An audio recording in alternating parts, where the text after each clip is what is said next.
If you can't wait to the regular season, I'm going to give you 10 tips to dominate preseason NFL on DraftKings and FanDuel, and we're starting right now.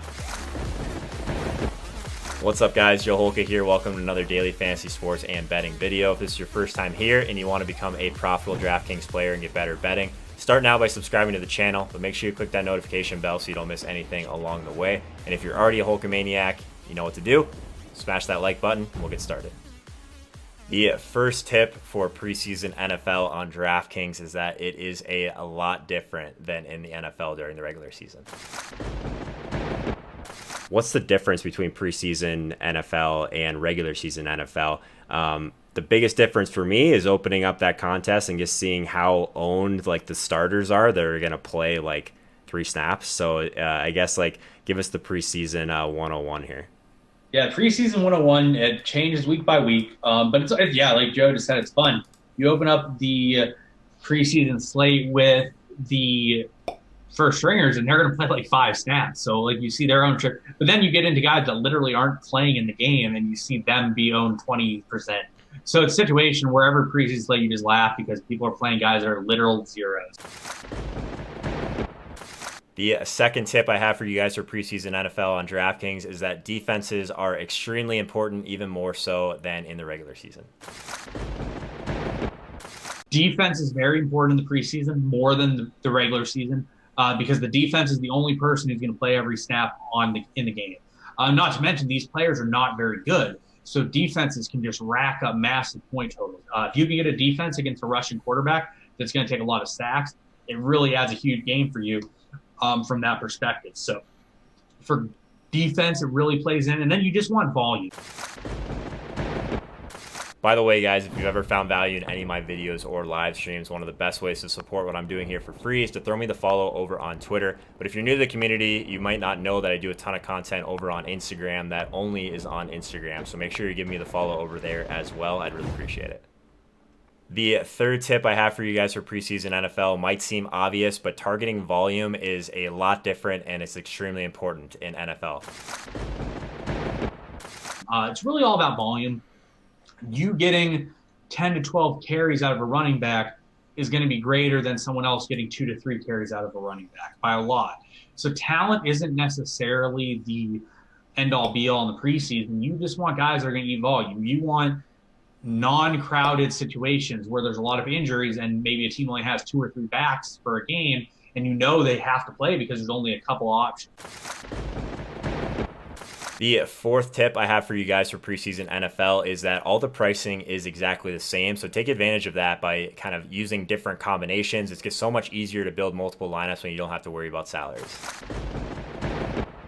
It's a really good product. I think I won 2 5-figure scores last year in tournaments. I'm not a tournament guy, but I make an exception for the preseason and make tournaments. And even in GPP, it's really a good situation where I can make a lot of different GPP options very easily because everyone's priced the same.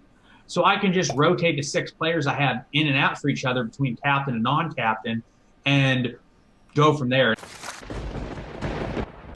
The fifth tip I have for you guys for preseason NFL is to consider using defenses in your captain slot on Showdown. And especially at week 1 of the preseason, usually you're looking at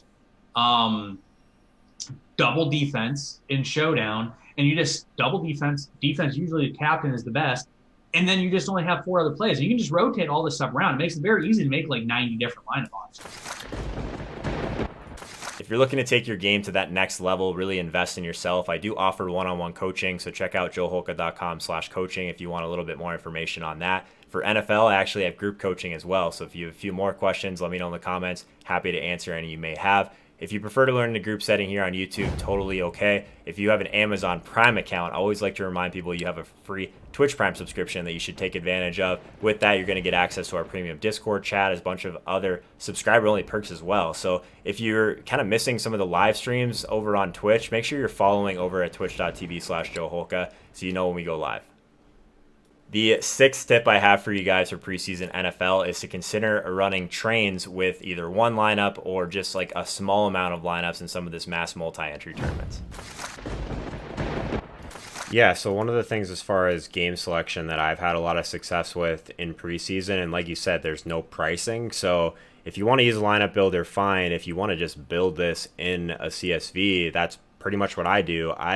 I'm more or less making like 8 to 10 teams, maxing out 150 max or whatever they have, and then I'm just running like trains of like 10 lineups at a time. So if you happen, like obviously your player pool should be relatively small for all the reasons that Sean mentioned. So I've had a lot of success running trains. But yeah, game selection for me is basically just MMEing the 150 max with trains. What's your kind of experience been? I know you're obviously still playing some cash. Yeah, so I usually make this is the only sport I MME. It's a thing. I think Joe cost himself 25K last year. He ran a train instead of MME, which I'm all for running trains because it's an easier thing and you're still going to be a profitable lineup. Like obviously you're losing equity on each lineup, but if it's still profitable, it's still worth running a train. And then if you take top end, you're just slaughtering a contest. But it's very easy to MME preseason NFL because everyone's the same price. Other situations, like it's harder to MME because you have to move pricing around, you have to fit different people in, and so. All you got to do is switch out one defense for another defense or one quarterback for another quarterback or whatever, and it's just very easy because everyone's the same price. So in my opinion, if you're just getting used to it, MME. It's very easy to make a ton of lineups. You can do it very easily. Everyone's the same price. There's usually not a ton of players. Usually the defenses stand out quite a bit. I mean, I think we were really good at defense last year. We just were getting smashed a bit at like some of the other spots that it was like 1v1s. Tip number 7 for preseason DFS for NFL on DraftKings and FanDuel. This is FanDuel specific. Just be cognizant that you can stack the same amount of players as the regular season on FanDuel as well. So you get one more on DraftKings. It's a big difference, and it honestly can mess with your combinations at time as well, which I saw firsthand. It did burn me last year at one point that Sean will remind me that I had basically the optimal lineup, but if I would have had more combinations, I would have had a different defense on one of the teams. It was like a 10K swing, something like that. So that was frustrating. It's also a difference on FanDuel. You can obviously do less stacking than on DraftKings, just like on Classic. So that was part of the reason I didn't end up with that different defense. Tip number 8 that I have for NFL DFS preseason in particular is to avoid the higher stakes in cash games. A lot of these guys are extremely sharp.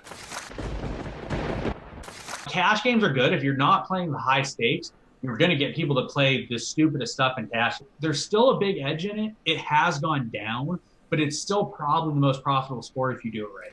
Yeah, I wasn't playing a ton of cash. The only ones I were really taking was just scooping badgeless guys in the lobby. I'm not really trying to get in the high stakes wars with A Raven and Proctor, but we'll see what happens this year, man. The 9th tip that I have for you guys for preseason NFL has more to do with just building your bankroll for the regular season, and preseason is one of the best ways to do that.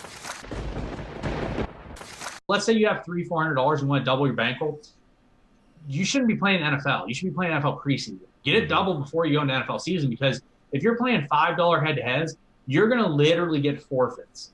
Joe will tell you he had games at the $50 level, the $100 level that were just straight forfeits last year, where people just had no idea what they were doing. They would play Julio Jones, who was inactive, Matt Ryan, who was inactive, and it would basically be like a 3-on-8 where you have the 8 guys and his guys are playing 5 snaps. It's almost impossible for them to win. So if you plan to play anything and you have a smaller bankroll, NFL preseason is the best time for you to get your money in. And I would play cash as much as possible in that situation, because people just are going to straight up forfeit to you, and they literally don't even have a chance to win.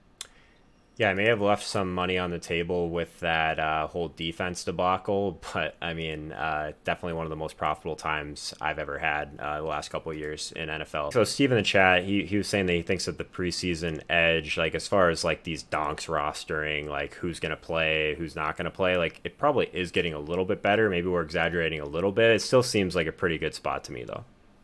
No, I mean, it is better. Like I'm talking a couple seasons ago, I was posting 10Ks and I was getting people that literally forfeited 10Ks to me. So that's not happening anymore. I didn't get that anymore. I wasn't getting great action. But if you're playing lower stakes, people still forfeit. Joe and I were looking through games last year. Like I would play 1Ks and down. Joe was maybe playing 100s and down, something like that. And Joe and I would look through the roster, and I remember Joe would send me his screenshots of his 109 head-to-head, his $20 head-to-head, his $5 head-to-head. And we're talking like 3 guys not in the lineup. So, but to be fair, 3 guys not in the lineup is probably an improvement over what it used to be. If you like my work and you want to support my work, the number one way you can do so for free is by bookmarking one of the Amazon links in the description below. A lot of people just find it a little bit easier to remember for their day-to-day shopping, because what you buy doesn't matter at all. As long as my link brings you to Amazon, you're doing your part to support the channel. Definitely appreciate everyone in my Amazon crew. If you're new, definitely let me know in the comments, and I'll give you a shout out personally on the next video. The 10th and final tip that I have for you guys for preseason NFL might seem like an obvious one, but we should probably talk about it anyways. News is extremely important. You have to know the depth charts as well. It's so important for preseason NFL to just know, like, if there's a certain amount of players at this position on the roster versus another team that has fewer. It's all about volume, and that's how you find it. A lot of news, like how do you even figure out which of these guys are playing? Depth charts are obviously extremely important, so we're looking at beat writers. We're looking to see how many guys are even on the roster at certain positions. So we'll wrap after this, Sean, but what do you think about, like, how do we actually go about finding these plays that are different than normal? Yeah, so beat writers are very important. There's no inactive reports, so it's not like the regular season. NFL regular season is a joke with how little effort you have to put in to know what you're doing. You stroll in at noon Eastern on a Sunday and see who's on the inactive report. That's only you. Yeah, well, and that could be anyone, though. Like, finding information in the NFL is not difficult. All you got to do is look at the inactive report, and you know who's in and out. Yeah, I agree. But so they don't have an inactive report for the preseason. You have to basically follow beat writers. You have to see, they will generally post who is not playing before the game. So what you do is, a lot of the time you might have the information beforehand, but all of a sudden you're sitting there watching the beat writer, and the Green Bay beat writer all of a sudden lists the 4 of 6 running backs on the active roster are inactive. And one of the 2 guys that is active is the starting running back. He's not going to play very much. So all of a sudden you're like, this guy's going to play 3+ quarters. This guy, all of a sudden, you weren't necessarily considering an hour ago, is now a stone cold lock in every single lineup. Yep. And he's going to be very underowned because people just aren't putting in that effort. So you might see a guy that's a stone cold, no-brainer lock, best play of the entire slate, be 20% owned or less, and basically eliminates 80% of the field right then. So you basically have to be up to date with beat writers. You have to be up to date with the news that's happening. You need to find where people are inactive, where you have massive holes, and where you're going to have a lot of volume open up.